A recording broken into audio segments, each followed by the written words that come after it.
Hey everybody, NecroVMX here for Mandatory Metal and NecroVMX's YouTube, and today I'm going to take a look at the top 10 best albums of 2008 as picked by myself. Now, this was a great year for music. 2007 was one of the best years for music in a long time, and the thought of 2008 surpassing it was almost out of the question. That is until I was faced with the overwhelming amount of worthy music vying for this list. It was tough, but paring the not-so-short list of contenders down from 28 to 10 has been accomplished, though it was difficult. This is not to mention the 88 other albums that I reviewed throughout the year. Once again, the list has been dominated by metal. Much like 2007, as the genre seems to hold no shortages of surprises and delights, though 2 non-metal albums did manage to make it, which is one more than I had on my list last year. So here it is, the 2008's Top 10 list.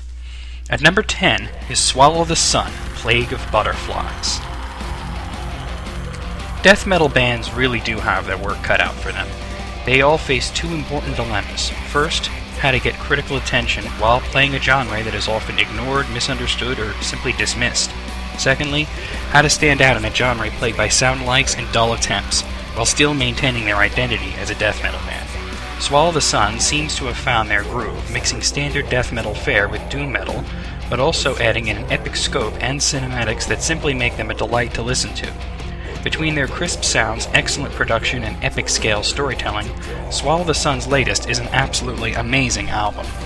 What perhaps is the most amazing is this little gem is not even a full-length release, though thinking of it as a mere EP would be a fatal mistake, as the album's scope, length, and ambition make it better than most full-length albums, and the epic 34-minute opening track Losing the Sunset's Plague of Butterflies Evil simply has to be heard, and its epic story digested over and over again.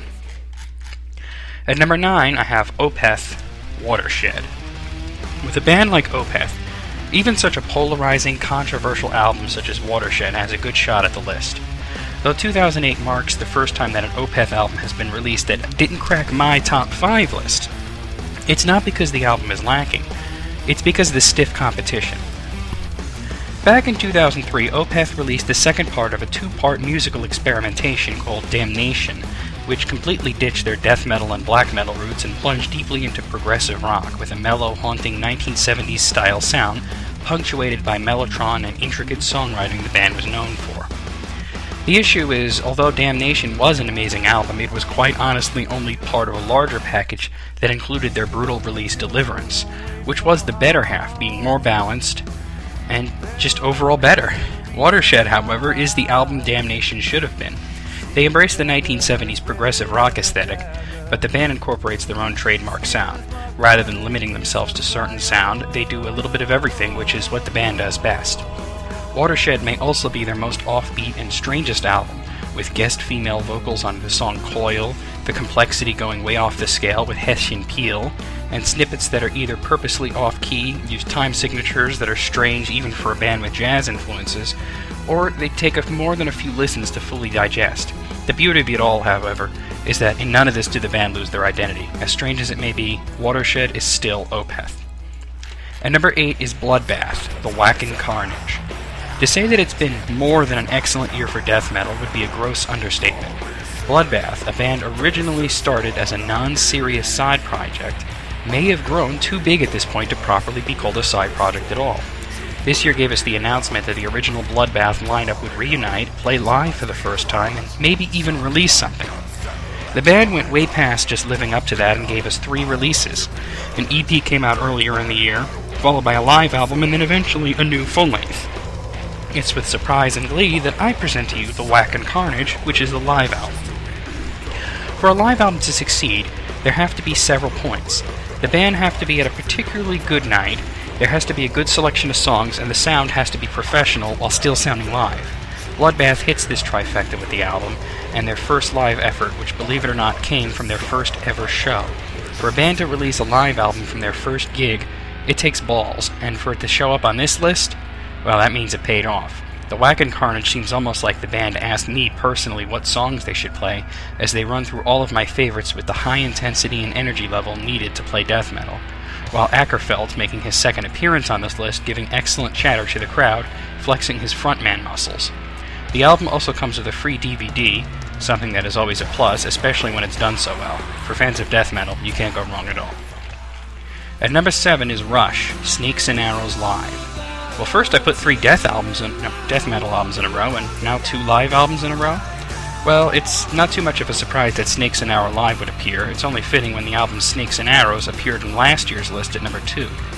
Rush has always been rather good at live albums, though the last one, R30, was saddled with the mistake of the audio version only being available with the purchase of a deluxe DVD, a mistake Dream Theater made this year, and poor production from a show with a low-energy crowd and a poor venue.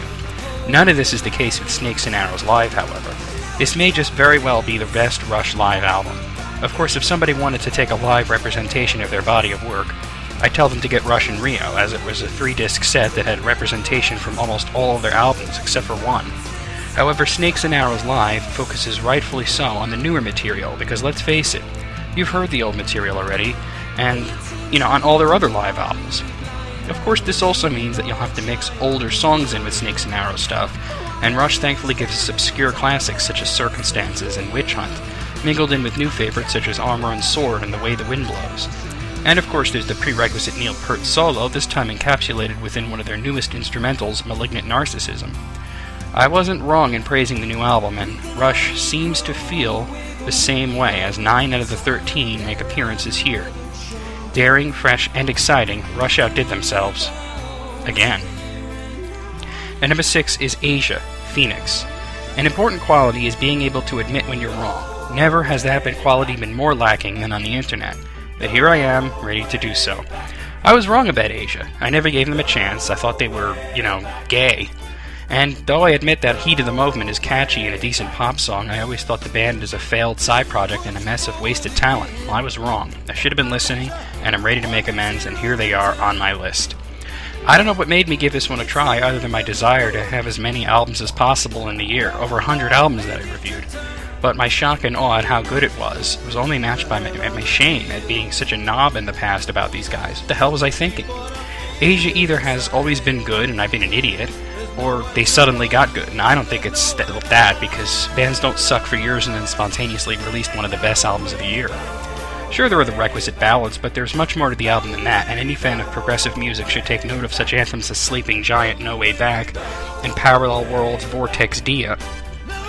With a musical spice rack of sounds, this is one seasoned effort. Ignore what you think you know about the band, and take the plunge. Well, that's numbers 10 through 6 on my list, and I'm going to be uploading another video very soon with the top 5. I hope you guys are enjoying this. You should check out these albums, and I'd love to hear your comments. Just please, don't be dickheads about it. See you soon.